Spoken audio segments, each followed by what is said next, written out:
Jóhann.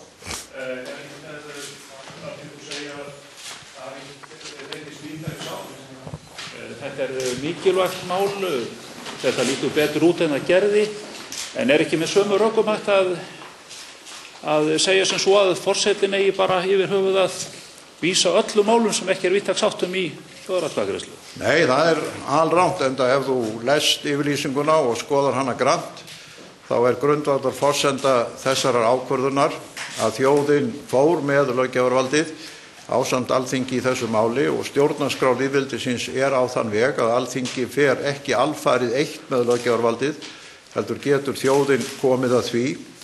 Og þó að þetta sé að einhverju leyti nýir samningar, þá þetta að mörgu leyti sama málið. Og eins og ég segi skýrt í yfirlýsingunni, ef að annar löggjafinn sem hefur fjallað það á nú einn að ráða niður lögum þess, í ljósi aðdragandans í þessu sérstaka máli, að þá þarf að vera nokkuð víðtæk sátt í samfélaginu það. Og ég tel að, eins og ég geri grein fyrir, að svo sé ekki og leiði fram rök að því. Auðvitað málið á margan hátt erfitt og eins og ég sagði hér fyrir nokkrum dögum síðan, þá hefur þetta ekki verið einföld ákvörðun og margir þættir í henni. Ég vík aðeins að þessum nýju samningum í yfirlýsingunni og þar kemur fram að þeir eru tvímælalaust hagstæðari og margan hátt betri heldur en þeir sem voru áður. En hins vegar þegar búið að hugsa sig í gegnum málið, þá stendur eftir þetta grundvallaratriði að þjóðin fór með löggjafarvaldið í málinu. Málið væri ekki á dagskrá nú ef þjóðin hefði ekki beitt löggjafarvaldi sín á þennan sérstaka hátt og til þess að hún geti verið sátt við niðurstöðuna þarf auðvitað að vera víðtæk samstaða það að Alþingi ljúki málinu eitt ef að það á að vera þannig. En það eru tveir löggjafar í landinu? Já, eins og stjórnarskráin og ég þarf ekki að vísa því fyrir þér enn og ný, að þá stjórnarskrá Íslands á þann veg að Alþingi fer að öllu jöfnu með löggjafarvaldið nema í þeim tilvikum þegar forseti vísar málum til þjóðarinnar, þá fer þjóðin með löggjafarvaldið ásamt Alþingi og hennar ákvörðun endanleg. Stjórnarskrá lýðveldisins alveg skýr í þessum efnum.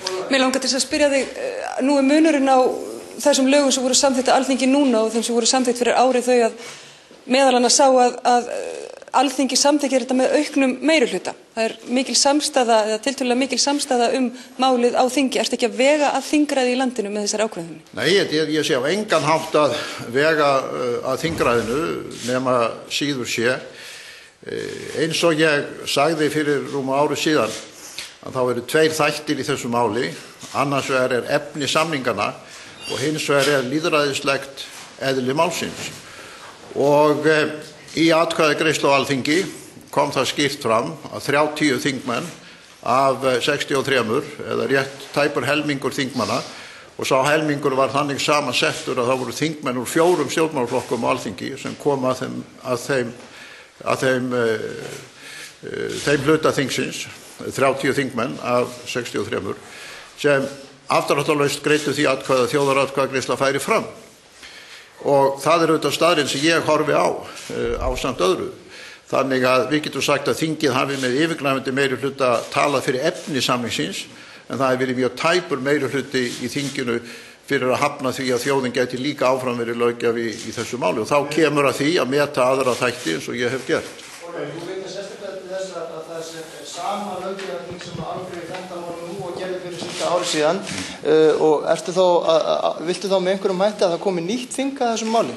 Nei, ég ekki að lýsa þeirri ósk minni að komi nýtt þing að málinu, en ég tel hins vegar að ef alþingiskosningar hefðu farið fram í millitíðinni og umboð Alþingis hefði verið endurnýjað af þjóðinni, þá hefði það tvímælalaust verið þáttur í málinu. Vegna þess að ég tel að alþingiskosningar séu ekki bara eitthvað form, þær eru aðferð þjóðarinnar til að veita umboð. Og ef nýtt Alþingi að loknum þingkosningum hefði komið að málinu, þá verið það tvímælalaust þáttur sem að ég tel að hefði skipt máli. En hefði þú að segja það að annarkvæmt færi fram þetta frumvarpi, færi fram atkvæðagreiðsla þetta lagafrumvarp sem var liggur fyrir og það verður þá samþykkt í mögulega í þeirri atkvæðagreiðslu eða fellt, eða þó að nýtt Alþingi afgreiði nýja samninga? Nei, ég ekki að segja neitt slíkt. Ég bara einfaldlega að víkja að þeim þætti okkar lýðræðis að þjóðin veitir umboð með tvennum hætti. Hún gerir það annars vegar í almennum kosningum þegar hún velur nýtt þing eða þegar hún velur forseta og síðan gerir hún það í þjóðaratkvæðagreiðslu einstök mál. Og grundvallar skilningur minn á lýðræði sá að ef alþingiskosningar fara fram þá hafa þær merkingu. Þær hafa innihald og þær hafa afleiðingar.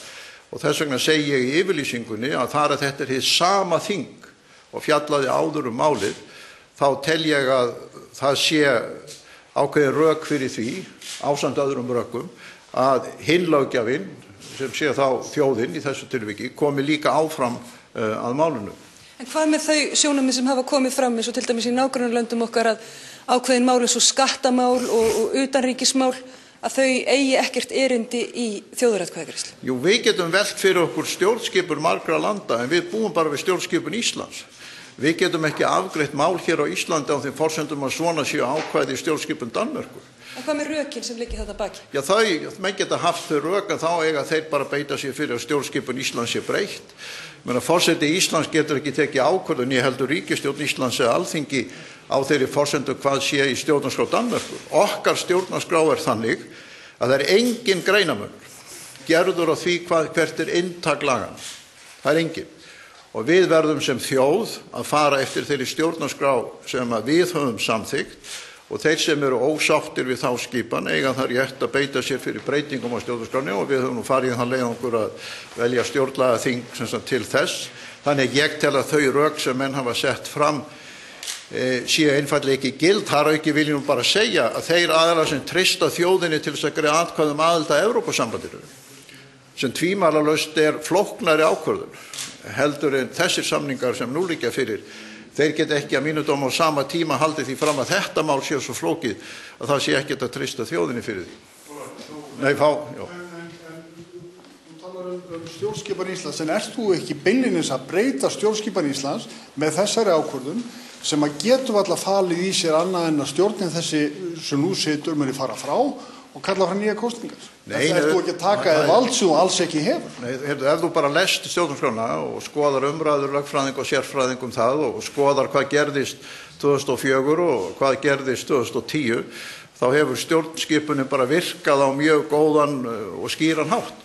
Og allar þær hrakspár sem voru þá settar fram það að ég væri að kollvarpa stjórnskipunni og ég veit ekki hvað og hvað og hér myndi myndast stjórnarfarsleg kreppa og stjórnin fara frá og fleira sem þú ert að endurtaka hér nú, allar þessar hrakspár heyrðust í bæði skiptir og ekkert að því reyndist rétt og það er satt sig ánægjulegt bæði fyrir lýðræðið í landinu og fyrir styrk íslenskra stjórnarskrár og stjórnskipunar að þeir sem verið hafa með hrakspár bæði lýðræðislegar og efnislegar hvaða afleiðingar ákvarðan mínar myndu hafa, bæði áður og nú, þeir hafa reynst hafa rangt fyrir sér.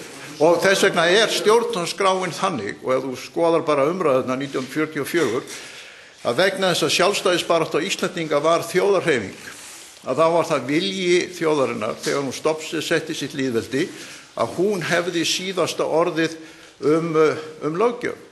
Og í fjölmörgum tilvikum í tíð fyrirvara minna fengu þeir áskoranir frá þjóðinni að beita þessum rétti og það var enginn sem sagði þá að forsetinn hefði ekki þennan rétt. Ég minni nú bara á umræðunum það hvort að Vigdís beitti þessum rétti varðandi EES-samningin. Þannig að það auðvitað alveg ljóst að þessi réttur alveg skýr. Hver skoðun mín á innstæðutryggingakerfinu? Skoðun mín á innstæðutryggingakerfinu?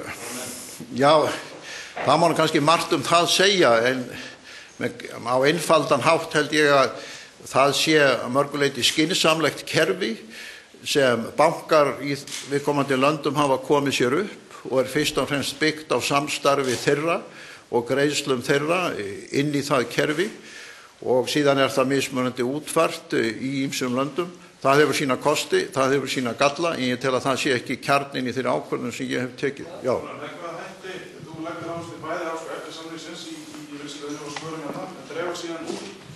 Úr mikilvægi þess, með hvað hætti lagði þú mat á kosti þessa nýja samnings og samanburði við gamla og skipti það síðan kannski engum máli? Já, eins og ég segi í yfirlýsingunni þá hafa þessi nýju samningar sem reyndar eru fleiri en einn en koma saman í eitt mál að þeir eru á margan hátt hagstæðir en hinni fyrru Þeir fela í sér að hinn fjárhagslegu skuldbindingar eru til muna minni sem nemur risavöxnum upphæðum og það sem líka mikilvægt að hin aðildarríkin viðurkenna ákveðna ábyrgð. Þannig að ég segi alveg skýrt í þessari yfirlýsingu að þessir samningar eru tvímælalaust til muna hagstæðari heldur en þeir sem að ég vísaði til þjóðarinnar fyrir rúma ári síðan. En það breytir því ekki, eins og ég segi í yfirlýsingunni, að grundvallar atriði fyrir niðurstöðu, þegar ég legg allt saman og verða að meta alla þættina og vega þá hver á móti öðrum og saman, að þá grundvallar atriði það að löggjafarvaldi í þessu máli hefur verið tvíþætt. Það hefur annars vegar verið hjá Alþingi og það hefur hins vegar verið hjá þjóðinni. Og ef það á að ljúka með ákvörðun Alþingis einni, þá yrði að mínu dómi lýðræðislega og stjórnskipulega að vera allvíðtæk samstaða, kannski ekki 100%, en allvíðtæk samstaða meðal þjóðarinnar það að láta Alþingi þá eitt það og segja frá sér rétt sinn til þess að vera hinn löggjöfin sem menn voru áður. Og það alveg tvímælalaust eins og ég bendi á í yfirlýsingunni. Ég segi því miður, því að málið hefur verið miklu auðveldara fyrir mig. Málið hefur verið miklu auðveldara fyrir mig þeir samþykktu ekki þjóðaratkvæðagreiðslumálið. Þú voru að halda því til haga. Þetta eru tvö mál. Þetta annars efnisþættir málsins og svo réttur þjóðurna til þess að fá að tjá sig það og greiða það atkvæði. Þú mátt ekki rugla þessu tvennu saman. Já, við skulum taka fyrst þá sem ekki hafa spurt á það. Voru viðbrögðin erlendis frá mjög hörð fyrst eftir að þú tókst samskonar ákvörðun fyrir rúmu ári. Óttastu viðbrögðin nú? Ég held að margir bæði erlendis og hér heima hafa nú lært ákveðna lexíu á þessum tíma sem liðin að þeir sem tóku djúpt í árina fyrstu dagana og jafnvel samdægus þegar ég tók mína ákvörðun í janúar 2010 og voru, eins og við vitum öll, með mikla hrakspár efnahagslegt hrun Íslands, efnahagslega einangrun Íslands, fordæmingu Íslands í hinum alþjóðlega fjármálaheimi og ég veit ekki hvað og hvað, hrun krónunar og ég veit ekki hvað og hvað. Allt þetta hefur sem betur fer reynst alrangt og mér fannst ánægilegt til dæmis og merkilegt að lesa ágæta grein eftir forsætisráðherrann í Fréttablaðinu, ég held þessa helgi, þar sem hún að lýsa hinni glæsilegu þróun efnahagslífsins á síðast ári og hvað það standi vel. Og það svona önnur sýn en sett var fram bæði á hálfu hennar og annara fyrir rúmu ári síðan.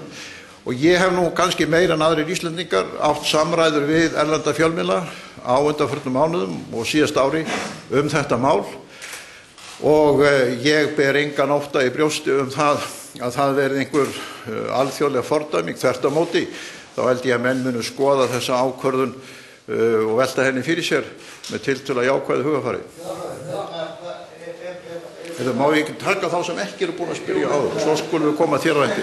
Ég þakka fyrir að þetta Breki á Stöð 2 og byrjaði að þakka fyrir bjargarsunnudasvöktinni hjá okkur á frestunni.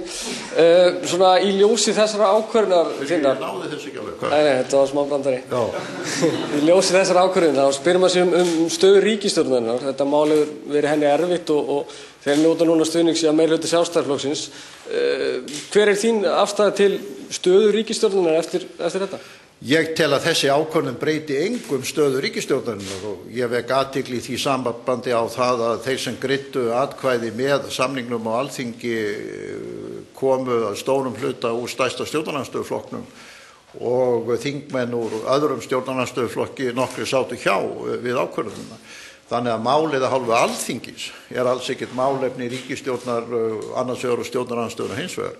Og líkt og ég sagði fyrir ári síðan á ítarlegum blaðamannafundi með ykkur sumum hér í boðstofunni að þá tel ég að það sé ekkert samhengi og hættulegt að fara að búa til það samhengi á milli ákvörðunum þjóðaratkvæðagreiðslu og hvort að ríkisstjórn situr eða ekki. Því að ef að menn færu að hnýta það saman þá væri búið að gelda þjóðaratkvæðagreiðslurnar gjörsamlega og eyðileggja þær sem lýðræðislegt tæki. Þær eiga að vera bara það sem að þær eru eðli málsins samkvæmt en ekki snúast það hvort að ríkisstjórn situr eða forseti situr nema viðkomandi vilji þá tengja það saman og ég sé enga ástæðu til þess.